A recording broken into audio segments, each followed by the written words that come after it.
Hello students, आज के lecture में हम थेवेनियन थ्योरम पे बेस्ड एक प्रॉब्लम को सॉल्व करेंगे। तो देखिए, यहाँ पर आपको क्या दे रखा है। यहाँ पर आपको एक कॉम्प्लेक्स सर्किट दे रखा है और इसमें आपको 6 ओहम यानी कि ये वाला रेजिस्टर कंसिडर करना है एज लोड रेजिस्टर। और ये जो कॉम्प्लेक्स नेटवर्क है इसके इक्विवेलेंट एक थेवेनियन वोल्टेज और एक थेवेनियन इम्पीडेंस कह लो या रेजिस्टेंस, वो फाइंड आउट करना है। तो इसमें जो भी फाइंड आउट करना है वो यहाँ पर दे रखा है। तो इस टाइप का क्वेश्चन आपके एग्ज़ाम में आता है। तो सबसे पहले आपको क्या करना है, लोड रेजिस्टेंस आइडेंटिफाई करना है जो कि 6 ओहम है। इस लोड रेजिस्टेंस को रिमूव कर देना है, ये पहला स्टेप है। ये देखिए, तो यहाँ पर जो लोड रेजिस्टेंस था 6 ओहम, उसको रिमूव कर दिया गया है। रिमूव करने के बाद ए बी के अक्रॉस जो वोल्टेज होगी इसको बोलेंगे ओपन सर्किट वोल्टेज। इसी ओपन सर्किट वोल्टेज को हम बोलते हैं थेवेनिन वोल्टेज। ये फाइंड आउट करनी है। अब आप देखें, ए बी के अक्रॉस जो वोल्टेज होगी that will B same the voltage which is across 4 ohm. ऐसा इसलिए क्योंकि 2 ओहम के अंदर कोई भी करंट फ्लो नहीं करेगा, इसलिए इसके अक्रॉस कोई पोटेंशियल ड्रॉप होगा नहीं। तो मान लो ये सी डी पॉइंट है, तो सी डी पॉइंट के अक्रॉस जितना वोल्टेज ड्रॉप है वही आपका ए बी के अक्रॉस अपीयर करेगा तब तक जब तक आपका करंट क्या है, जीरो है। और इसी ओपन सर्किट वोल्टेज को थेवेनिन वोल्टेज बोलते हैं। ठीक है, अब देखिए, तो हम ये फाइंड आउट करेंगे। तो यहाँ पर देखें, तो इस सर्किट में हम ये देख लेंगे करंट कितना फ्लो कर रहा है। ये फाइंड आउट करने के लिए आपको ये पता होना चाहिए इस लूप के अंदर कितना रेजिस्टेंस है। तो यहाँ पे 2 ओहम एंड 4 ओहम ये दोनों सीरीज़ में है, तो हमारे पास नेट रेजिस्टेंस आ जाएगा 2 + 4 6 ओहम। ठीक है, और आपका पोटेंशियल कितना है, 6 वोल्ट। तो इसमें जो करंट फ्लो करेगा आई दैट विल बी 6 / 6 1 एम्पियर। एक बात हो गई। अब जब 1 एम्पियर 4 ओहम में से फ्लो करेगा तो सी डी के अक्रॉस जो पोटेंशियल ड्रॉप होगा, potential drop across C D that will be I into R. ठीक है, तो ये हमारे पास आ गया 4 वोल्ट। ओके, और जो सी डी के अक्रॉस है वही आपका ए बी के अक्रॉस है। Open circuit voltage, Thevenin voltage, यानी कि जो वी टी एच है that is V O C, V A B, this is V C D, this is 4 volt. ये एक ही बात है। अब देखिए, तो पहला मसला अपना हल हो गया। हमने थेवेनियन वोल्टेज है वो फाइंड आउट कर लिया यहाँ पे। इसके बाद आप फाइंड आउट करेंगे थेवेनियन इम्पीडेंस RTH। तो RTH फाइंड आउट करने के लिए हम क्या करेंगे, लोड रेजिस्टेंस को रिमूव कर देना है। तो सर्किट तो ऐसा ही बनेगा। और फिर आप इसको रिमूव कर देना है। और दूसरा काम क्या करना है, जो वोल्टेज सोर्स है इसको शॉर्ट कर देना है। अगर कोई इंटरनल रेजिस्टेंस दे रखा है तो वो इसकी जगह रख दो, और अगर नहीं दे रखा तो 0 मान लो और इसको शॉर्ट कर दो RL फाइंड आउट करने के लिए। देखिए, तो हम फाइंड आउट करेंगे RL। तो मैं उसी सर्किट को दोबारा बना देता हूँ। देखिए, अब थेवेनिन इम्पीडेंस फाइंड आउट करने के लिए आपको ये स्टेप फॉलो करना है। Short voltage source, open current source. इस प्रॉब्लम में करंट सोर्स आपको दे नहीं रखा, वोल्टेज सोर्स दे रखा है, इसको शॉर्ट करना है या इसको रिप्लेस करना है, replace with are I internal resistance के साथ, जो कि अपना 0 दे रखा है।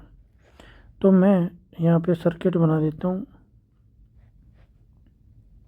ये शॉर्ट कर दिया, ये आपका 4 ओहम, ये आपका 2 ओहम, ये भी 2 ओहम है, ये आपका ए पॉइंट और ये आपका बी पॉइंट। तो अब ए बी के अक्रॉस इस ओपन सर्किट में विद शॉर्टेड वोल्टेज जो आपका रेजिस्टेंस आएगा वो होगा आपका आर टी एच।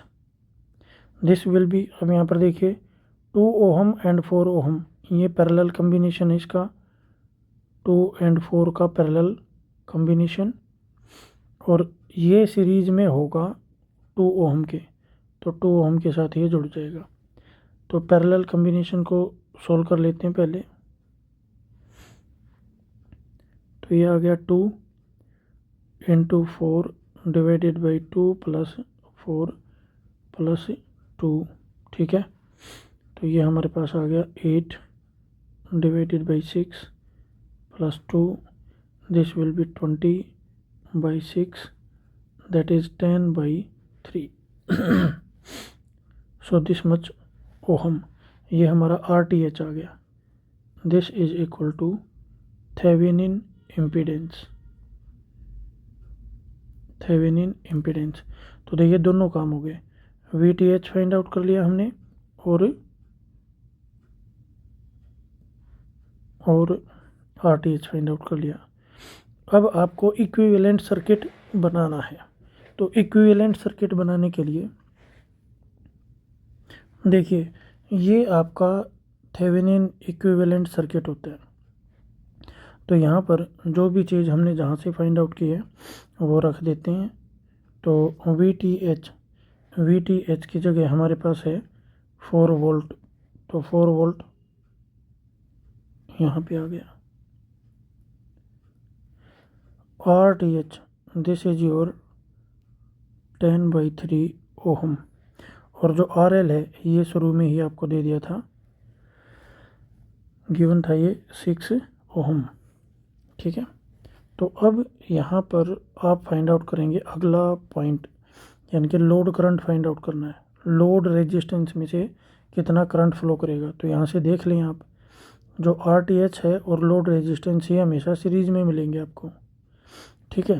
तो सीरीज़ में है तो नेट रेजिस्टेंस हमारा कितना हो जाएगा, 10 प्लस 3, 10 बाई 3 प्लस 6, ओके। तो करंट हमारे पास आ जाएगा I L will be equal to V T H. चलो मैं इसको लिख देता हूँ, हमेशा यही फॉर्मूला यूज होगा आपका, V T H divided by R T H plus R L, this will be equal to V T H आपका 4 वोल्ट है divided by R T H 10 by 3 है प्लस आर एल आपका 6 है।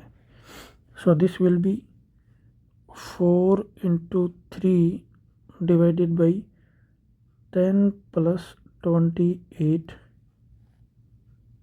No दिमाग चल गया ज़्यादा, 3 6 जा 18, तो ये सम करने के बाद 28 आएगा। This is 12 by 28, this is 3 by 7, तो 3 बाई 7 ये आ जाएगा 0.43 एम्पियर के अराउंड आएगा ये, ठीक है। तो अब देखिए हमारे पास आ गया आई एल, तो आई एल आया अपना I L equal to 3 by 7 ampere, ठीक है। अब आपको फाइंड आउट करना है वी एल, यानी कि अब इसमें से जो करंट फ्लो कर रहा है ना दैट इज 3 बाई 7 एम्पियर। तो voltage drop across load resistance that will be equal to load current into load resistance. तो इनको मल्टीप्लाई कर देंगे 3/7 ampere into 6 ohm, this will be 18/7. Okay, so the result will be so this much volt. यहाँ पे note कर लेते हैं हम इसको। देखिए ये भी एल आप सीधा भी फाइंड आउट कर सकते हैं, इतना जमेला आपको करने की ज़रूरत नहीं है। तो इसके लिए आपको पोटेंशियल डिवाइडिंग फार्मूला है वो पता होना चाहिए। सीरीज में पोटेंशियल डिवाइड होता है, इसलिए इसका फार्मूला बनेगा R L divided by R L plus are T H into applied we T H. ठीक है, तो ये फार्मूला है। आप ऐसे भी कर सकते हैं, आप ऐसे भी कर सकते हैं, मर्जी आपकी है। इसमें आपके 2 स्टेप होंगे और ये आपका सिंगल स्टेप में सोल्व हो जाएगा। तो आज इस प्रॉब्लम में इतना ही, आगे बढ़ते रहेंगे। आप पावर शायद आगे पूछा है पावर ड्रॉप, तो पावर ड्रॉप फाइंड आउट करने के लिए आप फार्मूला यूज़ कर सकते हैं power equal to v² divided by R, या फिर आप यूज़ कर सकते हैं I² इंटू आर। तो ये फार्मूला यूज़ कर लें और इसको सोल्व कर सकते हैं।